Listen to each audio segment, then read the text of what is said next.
గురువుగారు, పురాణాల్లో ఆశాసాగరుడు, గాలవుడు అనే కథ ఎన్నో సందేశాలని అందిస్తుందని అంటారు. నేటి కాలానికి ఈ కథలో ముఖ్యాంశాలని ఎలా సమన్వయం చేసుకోవాలి?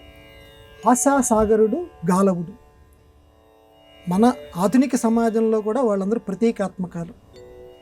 ప్రతి పురాణం కూడా ఆధునిక సమాజానికి పనికొచ్చేటువంటి చక్కటి సందేశాలని మనకు అందించింది. దీన్ని సంక్షిప్తంగా మీకు నేను చెప్తాను.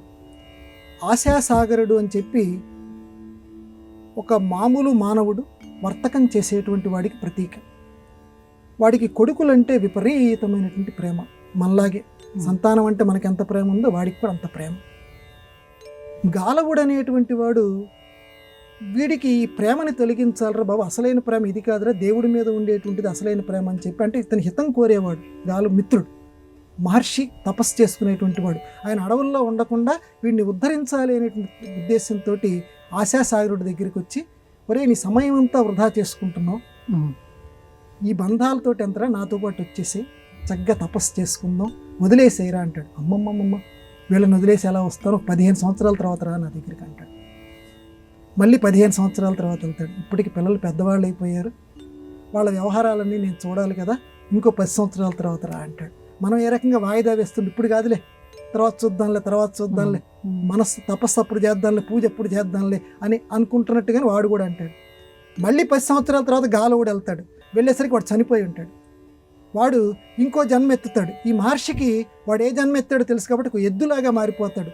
పూర్వజన్మలో పుత్రుల మీద విపరీతమైన ప్రేమ ఉంది కాబట్టి కొడుకులు చేసేటువంటి వ్యవసాయానికి ఉపయోగపడుతూ ఎద్దులాగా ఉంటాడు ఆశాసాగరుడు.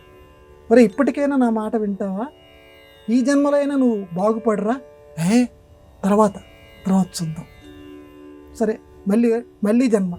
మళ్ళీ జన్మలో వాడు ఒక కుక్కలాగా పుడతాడు. కుక్కలాగా పుట్టి ఆ కొడుకులు ఉంటున్నటువంటి ఇంటి ముందు ఉంటాడు.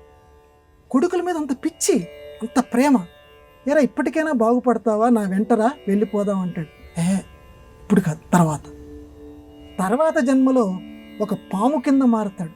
ఈ గాలవుడు గమనిస్తూనే ఉంటాడు. అంటే మన ప్రతీకాత్మక ఇక్కడ మనం గమనించాలి. తర్వాత జన్మలో పాము కింద మారి, పూర్వకాలంలో ఏం చేశారంటే, ఇప్పుడంటే మనం బ్యాంకుల్లోనూ ఈ లాకర్లలో డబ్బులు దాచుకుంటున్నారు, కానీ పూర్వకాలంలో ఏం చేసేవారంటే లంకెల బిందెలు అంటారు కదా, ఇప్పుడు అలాగంగా భూమి తవ్వి ఆ భూమిలో వీటిని దాచిపెట్టేవారు, సంపదని. ఆ రకంగానే దాచిపెట్టేది అక్కడ పాములు కనిపిస్తూ ఉండేవి పూర్వకాలంలో. ఒక పాము కింద మారిపోయి ఆ నిధి నిక్షేపాల కాపలాగా ఉంటాడు పాము జన్మ ఎత్తి. అంటే తన సంపద వేరే వాళ్ళు ఎవరూ దోచుకెళ్ళకూడదు, ఒక కుమారులు మాత్రమే అనుభవించాలి. వెళ్దాం రారా అంటాడు గాలవుడు. ఇప్పటికైనా నువ్వు జన్మ ముక్తి లభిస్తుందిరా, నా వెంబడరా తపస్సుకి అంటాడు.